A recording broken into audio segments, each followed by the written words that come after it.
بسم اللہ الرحمن الرحیم۔ الصلاۃ والسلام علیک یا رسول اللہ، الصلاۃ والسلام علیک یا حبیب اللہ، لا تعداد درود و سلام حضرت محمد مصطفیٰ صلی اللہ علیہ وآلہ وسلم اور آپ کی آل پر۔ محترم ناظرین، السلام علیکم ورحمۃ اللہ وبرکاتہ۔ میں مشتاق احمد، آپ دیکھ رہے ہیں یوٹیوب اور فیس بک چینل۔ پروگرام طب نبوی کے سلسلے کا یہ چوتھا پروگرام ہے، جس میں ہمارا ٹاپک ہے پرہیز پر مشتمل چند مفید ضروری ہدایات، اور ان ہدایات کے سلسلے کا چوتھا پروگرام میں پیش کرنے جا رہا ہوں۔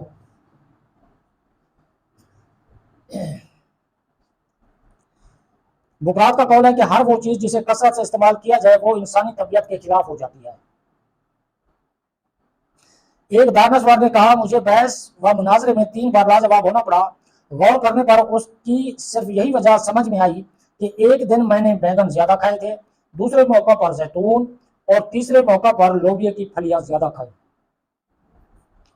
زیادہ کلام کرنے سے مغز کی مقدار گھٹنے لگتی ہے، دماغ کمزور ہو جاتا ہے اور بڑھاپا جلدی آ جاتا ہے۔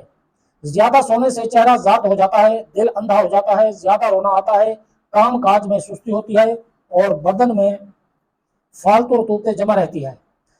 زیادہ کھانے سے فم میں معدہ میں خرابی پیدا ہو جاتی ہے، جسم کمزور ہوتا ہے، باد شکم بہت پیدا ہوتی ہے اور ایسی بیماریاں لگ جاتی ہیں جن کا علاج مشکل ہو جاتا ہے۔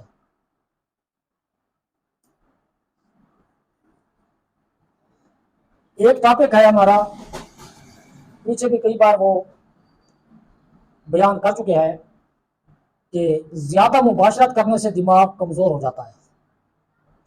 کثرت جماع کے نقصانات: زیادہ مباشرت کرنے سے جسم میں توڑ پھوڑ ہوتی ہے، قوت کمزور ہو جاتی ہے، بدن کی رطوبتیں خشک ہو جاتی ہیں، اعصاب ڈھیلے پڑ جاتے ہیں، سودے پیدا ہوتے ہیں، پورے جسم کو نقصان پہنچتا ہے، خاص طور پر دماغ کمزور ہو جاتا ہے۔ اس کی وجہ یہ ہوتی ہے کثرت مباشرت سے دماغ میں موجود روح نفسانی کی تحلیل بہت زیادہ ہوتی ہے۔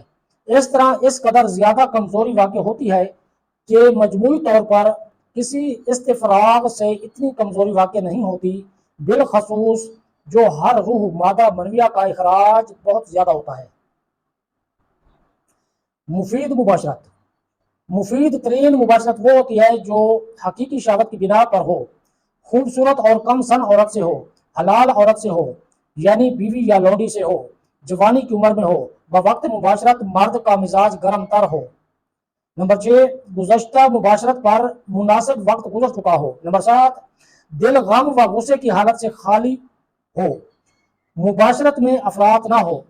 نمبر 9، معدہ زیادہ بھرا ہوا نہ ہو، خالی بھی نہ ہو، جلاب وغیرہ نہ لیا ہو، بہت زیادہ جسمانی مشقت نہ کی ہو، سخت گرمی یا سخت سردی نہ ہو۔ اگر ان امور کا لحاظ رکھا جائے تو مباشرت بے حد مفید ثابت ہوگی۔ اگر کوئی شرط مفقود ہوگی تو اسی کے مطابق نقصان ہوگا۔ اگر اکثر یا تمام شرائط مفقود ہوں تو یہ فعل بہت جلد تباہی کا پیش خیمہ بن جائے گا۔ جعلی نوز کے طبی مشورے: صحت کی حالت میں بہت زیادہ پرہیز کرنا ایسا ہی ہے جیسے بیماری میں بد پرہیزی کرنا۔ اعتدال کے ساتھ پرہیز مفید ہے۔ جعلی نوز نے اپنے شاگردوں کو نصیحت کرتے ہوئے تاکید کی کہ 3 چیزوں سے بچو اور 4 چیزیں اختیار کرو، تمہیں طبیب کے پاس جانے کی ضرورت پیش نہیں آئے گی۔ غبار، دھوئیں اور بدبو سے بچو، چکنائی، خوشبو، میٹھی چیز اور غسل لازم پکڑو۔ سیر ہونے کے بعد مزید کھانا نہ کھاؤ۔ بعد روز اور ریحان کے ساتھ خلال نہ کرو۔ بعد روز ریحان کی قسم ہے، ایک پودا ہے، اسے جنگلی تلسی بھی کہا جاتا ہے۔ اس کی خوشبو چھینکیں لاتی ہے، غشی دور کرتی ہے، یہ بچھو اور سانپ کے زہر کا تریاق ہے۔